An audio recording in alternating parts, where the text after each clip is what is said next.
Dear student, Gayatri PG college Sanchore की online classes में आपका स्वागत है। आज हम BSc part third organic chemistry में नेक्स्ट जो टॉपिक है स्ट्रक्चर ऑफ डीऑक्सीराइबोज। डीऑक्सीराइबोज जो शर्करा है उसकी संरचना क्या होती है, इसके बारे में आज डिस्कस करेंगे। इससे पहले लेक्चर में हमने राइबोज शुगर की संरचना, उसका हावर प्रोजेक्शन फार्मूला, किस तरह से उसको लिखा जाता है, उसके बारे में डिस्कस किया था। तो देखिए, जो डीऑक्सीराइबोज शर्करा होती है वो राइबोज शर्करा से ही प्राप्त होती है। यानी कि जो राइबोज शर्करा है, इस राइबोज शर्करा से C2 कार्बन एल्डिहाइड जो CHO ग्रुप है, उसके बाद सेकंड कार्बन जो सेकेंडरी अल्कोहलिक ग्रुप है, उसमें से OH समूह में से यदि एक ऑक्सीजन परमाणु का विलोपन हो जाए तो इस प्रकार से जो प्राप्त शर्करा होती है इसे डीऑक्सीराइबोज शर्करा कहा जाता है। यह एक बहुत महत्वपूर्ण शर्करा है क्योंकि इसका जो उपयोग होता है डीएनए के अंदर, जो डीएनए होता है उसमें मुख्य रूप से डीऑक्सीराइबोज शर्करा उपस्थित होती है। तो देखिए, डीऑक्सीराइबोज डीएनए में पाई जाने वाली एक महत्वपूर्ण शर्करा है। डीएनए डीऑक्सीराइबो न्यूक्लिक एसिड जो हमारे शरीर के अंदर वंशानुगत लक्षणों के स्थानांतरण में सहायक होता है। तो इस डीएनए के अंदर जो पाई जाने वाली महत्वपूर्ण शर्करा है वो कौन सी है? डीऑक्सीराइबोज है। राइबोज की C2 पर स्थित OH समूह हाइड्रोजन से विस्थापित होने पर 2 डीऑक्सीराइबोज बनता है। जो सेकंड कार्बन पर OH समूह है उसका अगर प्रतिस्थापन हाइड्रोजन परमाणु द्वारा कर दिया जाए, यानी OH समूह को हटा करके उसकी जगह हाइड्रोजन परमाणु जोड़ दिया जाए, तो फिर हमें 2 डीऑक्सीराइबोज शर्करा प्राप्त होती है। या फिर राइबोज की C2 पर स्थित OH समूह के ऑक्सीजन परमाणु का विलोपन होने के कारण इसे ऑक्सीजन रहित डीऑक्सीराइबोज भी कहते हैं। यानी जो राइबोज शर्करा है 5 कार्बन युक्त CHO C OH H C OH H C OH H and CH2OH, ये जो आप देखते हैं ये 5 कार्बन युक्त राइबोज शुगर है। इस राइबोज शर्करा के अंतर्गत C2 कार्बन पर जो द्वितीय कार्बन C2 कार्बन है, इस C2 कार्बन पर उपस्थित OH समूह को यदि हाइड्रोजन द्वारा प्रतिस्थापित कर दिया जाए या फिर यहां से एक ऑक्सीजन परमाणु का विलोपन कर दिया जाए, जो C2 कार्बन है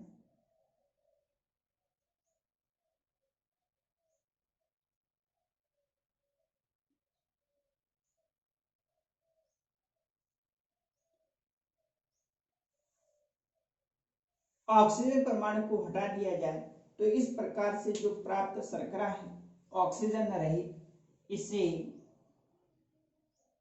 डीऑक्सी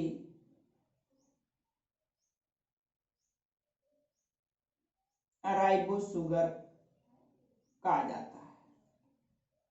ऑक्सीजन रहित दूसरे कार्बन परमाणु पर एक ऑक्सीजन परमाणु की कमी, इस कारण से इसे ऑक्सीजन रहित डीऑक्सीराइबोज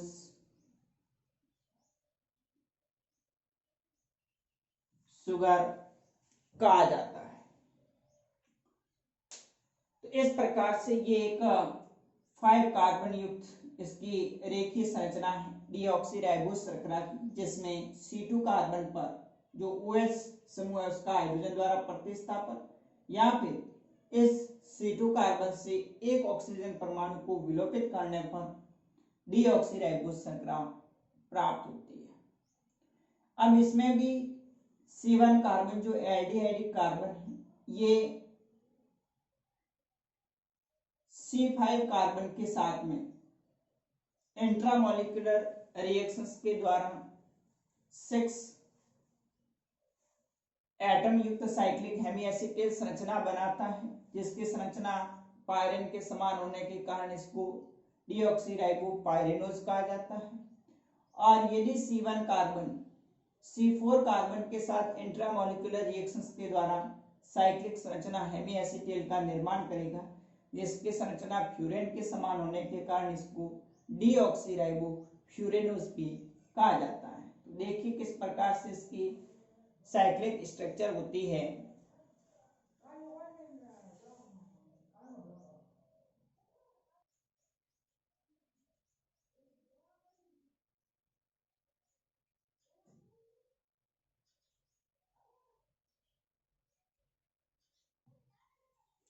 देखिए डीऑक्सीराइबोस की साइक्लिक स्ट्रक्चर में 5 मेंबर वाले संरचना बनती है, जिसमें C1 कार्बन परमाणु पर उपस्थित एल्डिहाइड ग्रुप C4 कार्बन के OH समूह के साथ में नाभिक स्नेह योगात्मक अभिक्रिया द्वारा हेमी एसीटेट बनाता है। इस प्रकार से ये जो डीऑक्सीराइबोस शुगर है, ये डीऑक्सीराइबोस शुगर का जो C1 कार्बन परमाणु है जिस पर CHO समूह एल्डिहाइड ग्रुप जुड़ा हुआ है, ये C1 C4 कार्बन के OH समूह के साथ में इसकी अभिक्रिया होगी। यहाँ से इंट्रामोलिकुलर अंताणु अभिक्रिया द्वारा आप देख रहे हैं कि जो C1 कार्बन है ये C1 कार्बन परमाणु C4 कार्बन परमाणु के साथ में यहाँ से हाइड्रोजन परमाणु ऑक्सीजन परमाणु के साथ में जुड़ जाएगा और ये ऑक्सीजन परमाणु और कार्बन फर्स्ट कार्बन के साथ में जुड़ जाता है। इस प्रकार से एक 5 मेंबर्ड साइक्लिक स्ट्रक्चर बनती है, जिसकी संरचना फ्यूरेन के समान होती है और फ्यूरेन के समान होने के कारण इसे फ्यूरेनोज भी कहा जाता है। देखिए सबसे पहले ये इस तरह से इसमें इंट्रामोलिकुलर रिएक्शंस के द्वारा दो अलग अलग HCOH फिर carbon HCOH HCH and CH2OH। अब यहाँ पर C1 जो कार्बन परमाणु है वो ऑक्सीजन के थ्रू C4 कार्बन परमाणु से इस तरह से जुड़ जाता है। तो ये जो संरचना होती है ये हेमी एसीटेल संरचना कहलाती है। अब यहाँ पर फर्स्ट कार्बन पर OH समूह राइट साइड के अंदर उपस्थित है, तो इसको हम अल्फा डीऑक्सीराइबोस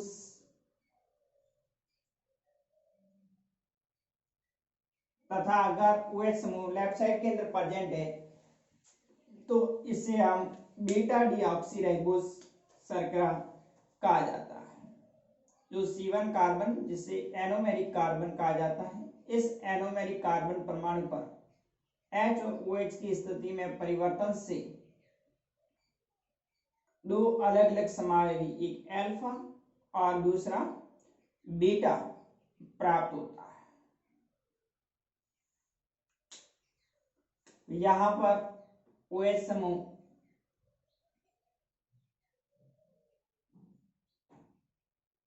लेफ्ट साइड के अंदर प्रेजेंट है, तो इसे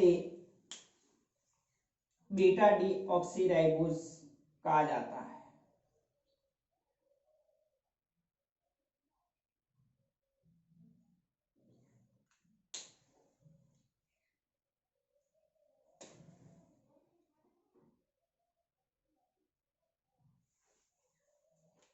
ये जो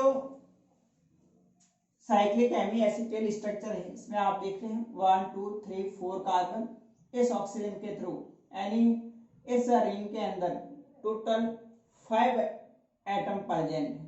तो जिसकी संरचना विषम चक्रीय यौगिक फ्यूरेन के समान होती है, इस कारण से इसको डीऑक्सीराइबो फ्यूरेनोज भी कहा जाता है। जिस प्रकार हमने राइबोज के अंदर डिस्कस किया था, ठीक उसी प्रकार इसमें भी इस प्रकार से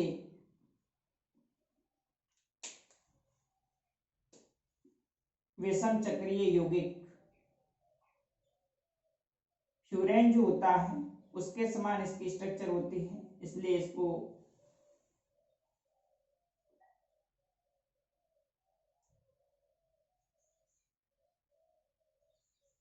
डीऑक्सीराइबो फ्यूरेनोज कहा जाता है।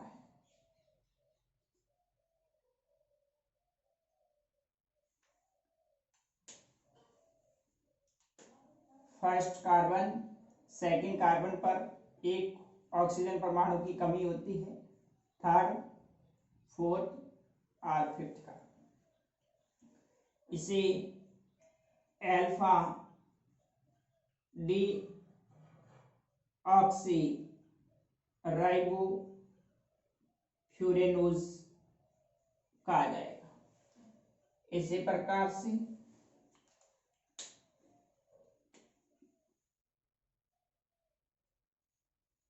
दूसरा समावेवी बीटा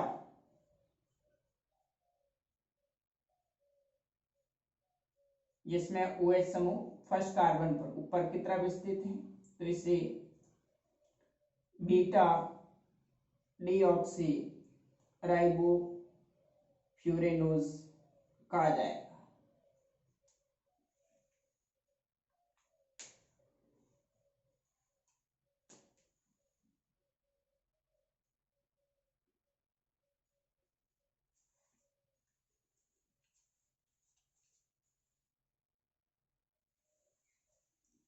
बीटा डीऑक्सी राइबो फ्यूरेनोज कहा जाएगा। तो डीएनए के अंदर जो डीऑक्सीराइबोज है वो 5 मेंबर साइक्लिक हेमी एसिटिल राइबोफ्यूरेनोज के रूप में उपस्थित होता है। अल्फा डीऑक्सीराइबोफ्यूरेनोज और दूसरा इसका समावेशी बीटा डीऑक्सीराइबोफ्यूरेनोज होता है। अब ये जो अल्फा डीऑक्सीराइबोफ्यूरेनोज और बीटा डीऑक्सीराइबोफ्यूरेनोज, जिसमें से जो बीटा फॉर्म है ये विषम चक्रीय यौगिक क्षारक के साथ में बंध का निर्माण करता है, जिसको हम बीटा लिंकेज कहा जाता है।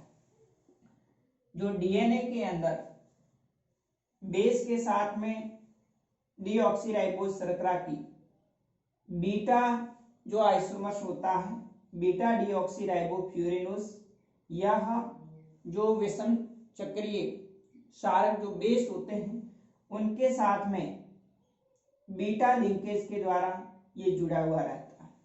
जब हम डीएनए की संरचना पढ़ते हैं तो उस डीएनए के अंदर राइबोन्यूक्लियोटाइड और राइबोन्यूक्लियोसाइड, तो राइबोन्यूक्लियोसाइड में ये बीटा डीऑक्सीराइबोफ्यूरेनोज और विषम चक्रीय क्षार जो बीटा लिंकेज के थ्रू जुड़ा हुआ रहेगा, और उसके साथ में अगर फास्फेट समूह जुड़ा हुआ है तो उसको हम न्यूक्लियोटाइड भी कहा जाता है। देखिए किस प्रकार से ये बीटा लिंकेज का फॉर्मेशन करेगा।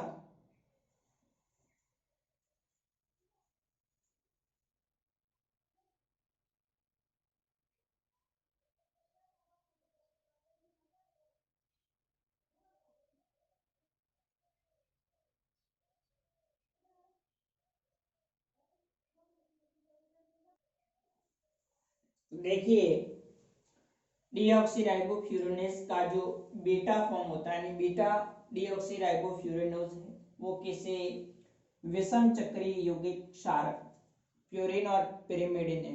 प्यूरिन के अंदर एडिनिन, गुआनिन, थायमिन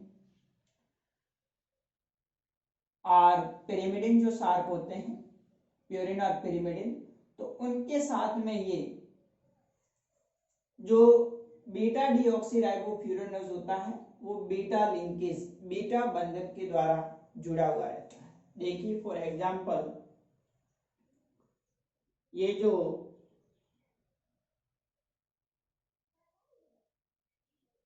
बीटा डीऑक्सीराइबोफ्यूरेनोज होता है, OH H H H H OH CH2 OH and H, यह विषम चक्रीय क्षार फॉर एग्जांपल थायमीन है।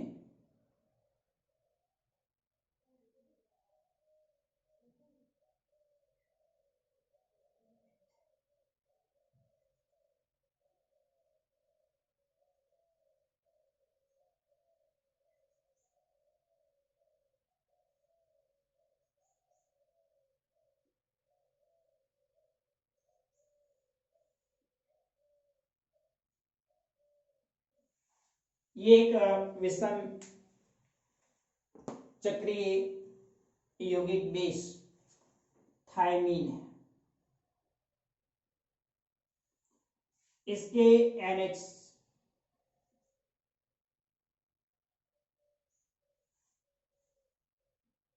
जो फर्स्ट NH समूह है, इसके साथ में इस बीटा डीऑक्सी राइबोफ्यूरेनोज की अभिक्रिया होती है और यहां से एक H2O अणु रिमूव हो जाता है। इस प्रकार से नाइट्रोजन परमाणु इस C1 कार्बन के साथ में बंध बना लेता है, जिसे बीटा लिंकेज कहा जाता है। इस प्रकार से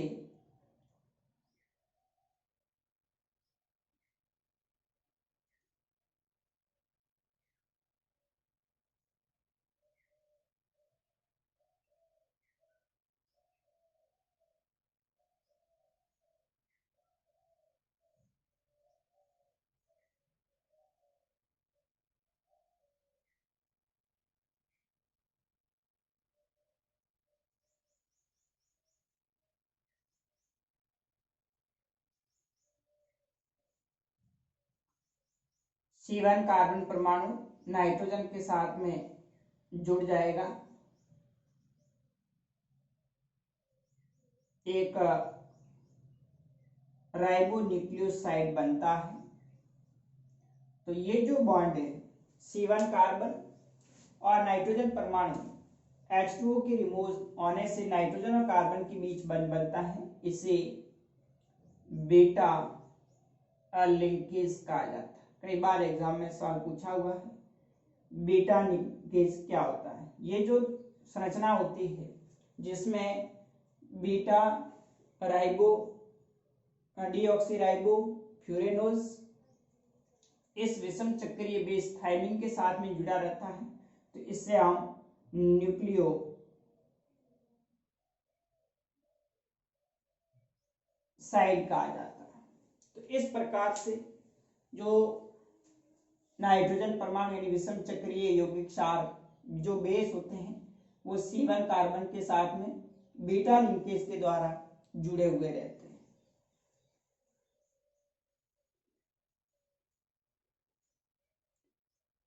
अब हम नेक्स्ट जो डाइसैकेराइड है, सुक्रोज है, लैक्टोज है, उसके बारे में अगले लेक्चर में डिस्कस करेंगे। Okay, thank you. तो ध्यान रखना थोड़ा कि इसमें डीऑक्सीराइबोस इंपॉर्टेंट है, क्योंकि ये हमारे डीएनए के अंदर पाए जाने वाली महत्वपूर्ण शर्करा होती है। तो इसके बारे में एग्जाम में सवाल पूछा जा सकता है। Okay, thank you.